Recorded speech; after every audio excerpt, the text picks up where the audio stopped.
another topic of work or job rather than like we have before. Okay, so here once again we have two views. Number one is job satisfaction, and the second one is a stable job. Okay, so now let's talk about the job satisfaction first. We need to have around two ideas, and then after that we'll move to the second view B. It is for a stable job. Okay, so now first of all, as usual, I would ask one of you, but then for others, make sure that you have some ideas, and you may want to contribute, or you may want to have the sources of ideas to use later in your own essay. Hoàng, can you tell the whole class about the job satisfaction first? I think that on job satisfaction, you want to feel more enjoyable while doing the work, so you won't feel any pressure. And as a result of that, you can have higher performances while doing the work, and also you won't feel tired at all because you are doing what you want. Okay, so I think that you have pretty a lot of explanation, but basically we are talking about the work efficiency. It means that the productivity, okay, the efficiency of the work will be better because you like the job, you are motivated to do it rather than you are forced to do something. Okay, how about the second one, the second idea for this? I think that usually what we like are our strengths. So when you have a job that is suitable with your strengths, so you can finish the job with the highest quality.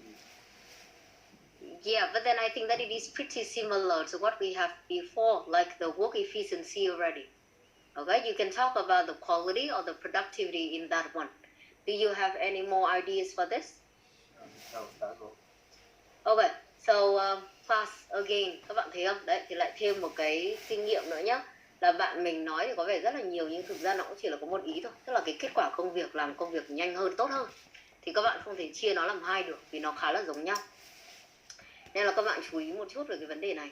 Và như vừa nãy đã có giải thích rồi hoặc là gợi ý rồi, là trong này bạn cũng vẫn đang chỉ nhìn vào một đối tượng duy nhất, đó chính là cái người làm thôi. Chứ còn cái job satisfaction ở đây của bọn mình hay là cái stable job thì nó không chỉ có liên quan đến đối tượng là người làm. Và đương nhiên các bạn sẽ thấy là cái người gọi là employers hoặc là boss hoặc managers của các bạn thì các bạn đã nghĩ tới chưa? Liệu có cái lợi ích nào liên quan đến cái đối tượng này hay không?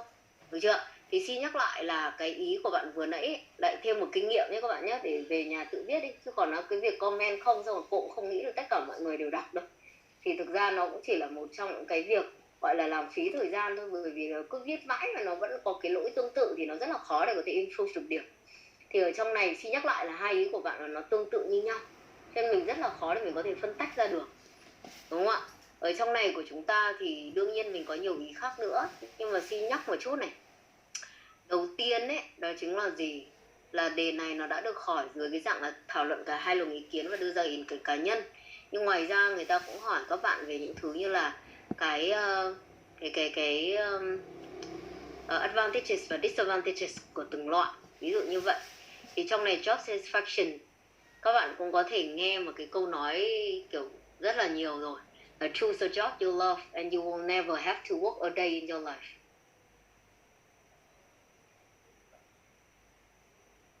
You have probably heard that quote before. However, it may still have some relevance today.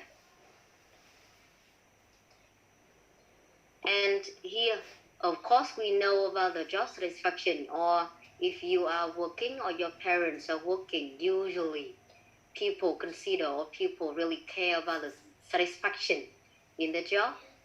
And we have many reasons why employees are happy, or many reasons why employees are unhappy with their job.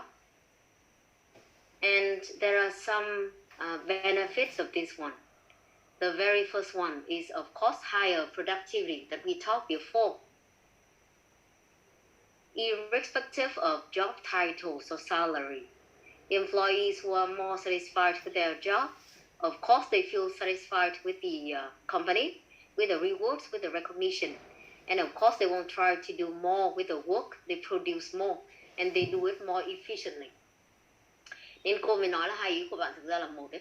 Bởi cái cụm higher productivity hay là cái cụm efficiency thì nó thể hiện về cái việc là số lượng và chất lượng luôn rồi. Thì cái đấy là cái các bạn sẽ cần phải chú ý. Cái thứ hai nữa của bọn mình ấy, nếu mà nghĩ về phần employers các bạn nhé, you will see that it leads to lower turnover.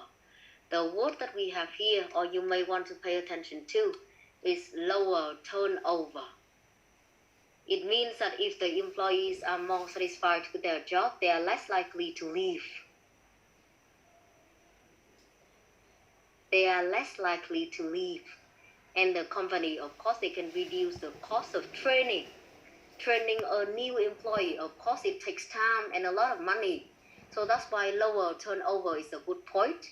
And also, of course, because of higher productivity, because of the lower turnover.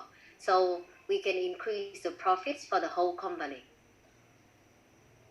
Because they are able to keep employees satisfied, okay? And that's why it leads to higher sales, lower cost, and a stronger bottom line. So we have some phrases that you may want to look at: higher productivity, lower turnover, increased profits. And when we talk about the lower turnover, it means that we also talk about the loyalty.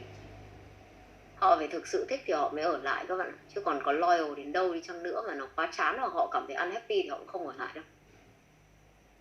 Được chưa? Thì đây nó là một vài ý. Và xin nhắc lại là cũng những bạn nào mà theo kiểu là yếu trong việc brainstorming ấy, thì các bạn hãy cố gắng nghĩ về các cái aspects khác nhau chúng ta vừa nói chuyện rồi.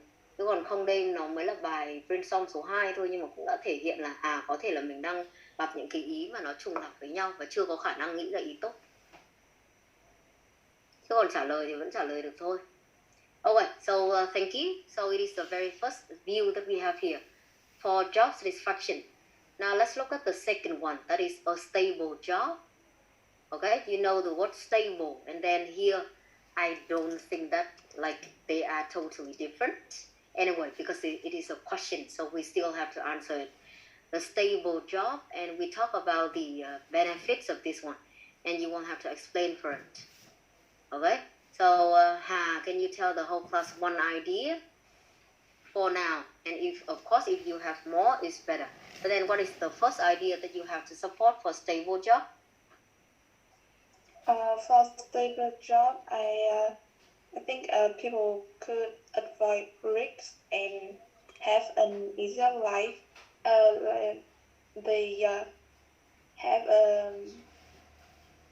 They are capable of kiểu có khả năng duy trì cuộc sống ổn định hơn nhỉ? Okay, it is the very first one. So we are talking about the financial condition. We are talking about financial aspect.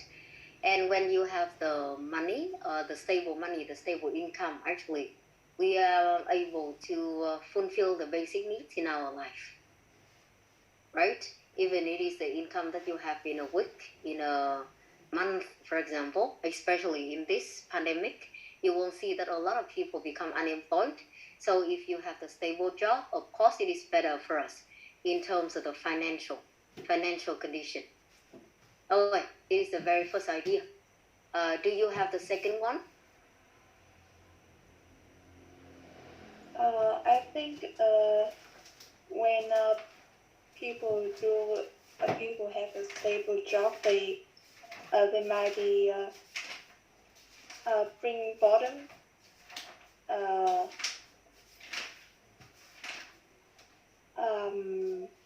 Okay, if you are not able to explain in English one, just say it in Vietnamese so that your friends can understand you.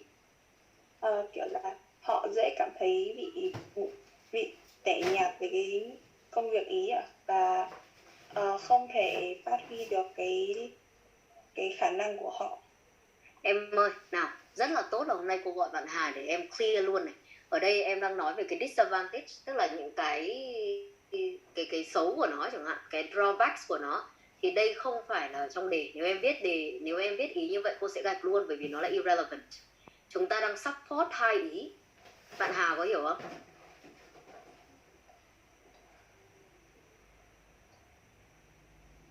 Hà đâu em? Dạ. Thì em làm ơn nghe kỹ đi nhỉ. Ở trong này của chúng ta là đang support hai ý, tức là ở phía trên em đã làm tốt được một việc là nếu mà có stable job thì nó tốt ở điểm nào. Chứ trong bài này chúng ta không hề nhắc tới cái việc gọi là drawback của mỗi size đâu, mà mình đang nói về cái phần gọi là support của mỗi view. Thì họ luôn luôn có cái ý là tôi ở cái việc gọi là job satisfaction thì nó có hai cái điểm tốt là một là tạo ra cái productivity cao hơn cho công việc, và cái thứ hai có thể là giảm bớt đi cái lượng người mà xin nghỉ việc trong công ty, và như vậy là cả hai bên đều có thể có lợi ích liên quan đến tiền bạc hoặc là liên quan đến promotion chẳng hạn. Chứ còn ở trong này em đã có một ý đầu tiên là liên quan đến tiền bạc rồi, thì ý thứ hai của em mà em vừa mới nói là liên quan đến cái việc chúng ta sẽ cảm thấy chán hay là không có sự phát triển gì đấy, thì nó không liên quan đến cái phần support này, hiểu không em? Rồi ạ. Ok, đấy thì ý đấy của em không sử dụng được rồi, đấy đi thi là thôi mất một nửa rồi. Ở trong này này các bạn lưu ý nhá, những cái người mà có stable job thì bạn đã nói một ý rồi là liên quan đến việc tiền lương, được chưa? Và cái thứ hai nữa của bọn mình ấy, các bạn có thể thử nghĩ một chút liên quan đến cái việc là opportunities for promotion or professional growth, because you have been in the company or in the organization for a long time, for a period of time. So of course you have more advantages in promoting, okay, or in promotion, rather than they would give a chance of promotion immediately for the newcomers.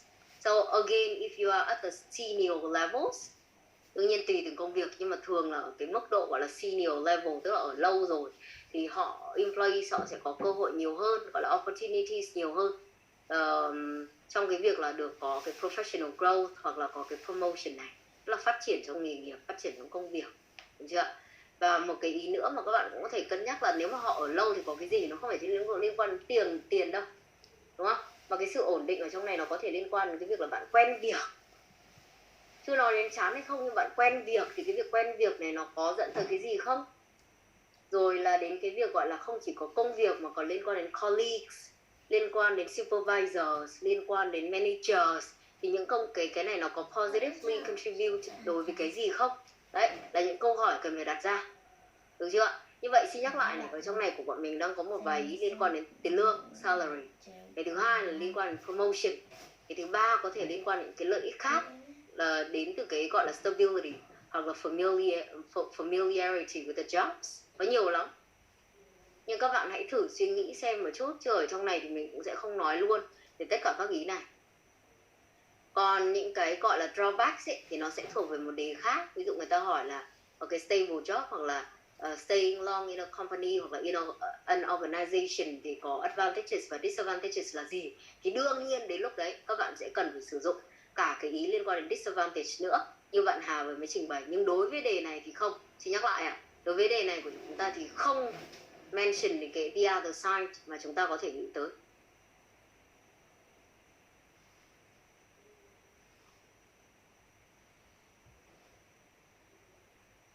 Okay, so basically I would give you the summary for this one. Today we have the very first unit, okay, for the writing task number 2. And we look at the first type of question. It is the discussion. Discuss both views and give your own opinion. After today, you will be given some different questions for you to write for discussion. The whole essay. It is not like task number 1, when we just have the introduction and overview. For this one, we have the full essay for that. Okay? And after this one, of course, we will have the comments and feedback, and we may go to the body or the details of task number 1 for you to have the full report of that. Okay? Very quickly, the next lesson that you have, it is speaking part number 1. We still continue with part number 1. So anyone that you haven't looked at the questions for the homework speaking, please have a look.